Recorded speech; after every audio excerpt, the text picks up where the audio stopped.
But when I say that you are the least qualified FBI director in the history of the FBI, that is real, because you are the only one that never even served with the FBI prior to joining, yet we are supposed to believe that you are the greatest thing since sliced bread. I didn't ask you a question. Now, what I want to go through is to talk about why you are a failure and why, honestly, we just need to tell you bye-bye. I know that you got a little upset and you put on your show for your boss because it seems like you're trying to save your job when it came to talking to Senator Booker yesterday. But let's go through some of your failures. So before you were even confirmed, and I think one of my colleague from Georgia, pointed out that you were already targeting career officials so that you could direct illegal firings. Mind you, these cases that you were so upset about, which are the ones tied to Trump, the cases came through his handpicked FBI director. And frankly, when people sit around and say things like, oh, you know, we're happy because now we feel safe. I don't know who feels safe in this country except for the white supremacists, because I specifically as a black woman definitely don't feel safe. And frankly, my colleagues have been real nice to you today, and I applaud them, but I don't have the same demeanor because I know that multiple colleagues on this side of the aisle have faced death threats. In fact, somebody tried to kill one of my colleagues. And frankly, I don't know if this FBI or under your leadership, if those people would have been caught. I don't have any confidence in you. And if we start talking about the reasons that I lack confidence, we could start with you not just wanting to acknowledge some simple facts. Simple facts like the vast majority of the threats are coming from right-wing extremism. And I know my colleagues have tried to stress this, but I decided that I would maybe do it in a different way.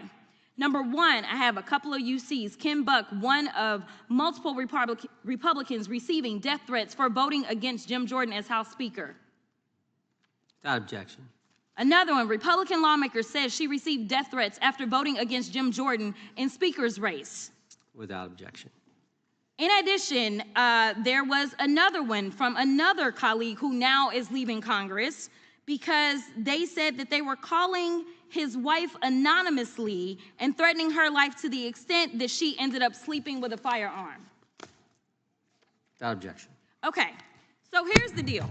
How are we supposed to have confidence when you're sitting up here telling the Senate yesterday that it will take you 14 years before you can get the FBI fully staffed to do their jobs? You're also now redirecting resources so that they can go and play ICE agents on the streets. You're getting rid of your most qualified people, and even when it came down to somebody that you consider to be a friend, you were posted up having some fancy dinner to the extent that you posted not only once erroneously, you posted twice erroneously as it relates to catching somebody, and then you want to go and say, let me take a victory lap. Because honestly, if it wasn't for parents deciding that they were going to turn in their child, it seems like y'all wouldn't have got there, even though he literally confessed online. So I'm confused about what it is that the FBI is doing except for trying to put on a show for the apprentice or whatever you want to call him. The day after all of this took place, there was domestic terrorism that was taking place at HBCUs. They were targeted. Yet I didn't hear anything from the FBI about what was going on. And again, black people kept saying, how did we end up in this? Because the numbers are so very clear that white supremacy is a problem. And honestly, I've not heard anything out of you today that makes me believe that you're going to do anything about the white supremacy problem, the one that is leading to children being killed, children being shot, as well as members of their community as they're worshiping in their churches. The time of the gentlelady has expired. If the gentleman would like to respond to any of that. Well, I mean, I'll respond. Kash Patel, as I said when I introduced him, public defender, former prosecutor, top staffer on the House Intelligence Committee, Deputy Director of National Intelligence with the National Security Council, Chief of Staff at the Department of Defense, and FBI Director. I think that's pretty good resume for the guy who's now running the top law enforcement agency in our country. And we've seen all the stats that he's given to the committee on how much better they're doing at getting the bad guys than the previous guy was doing.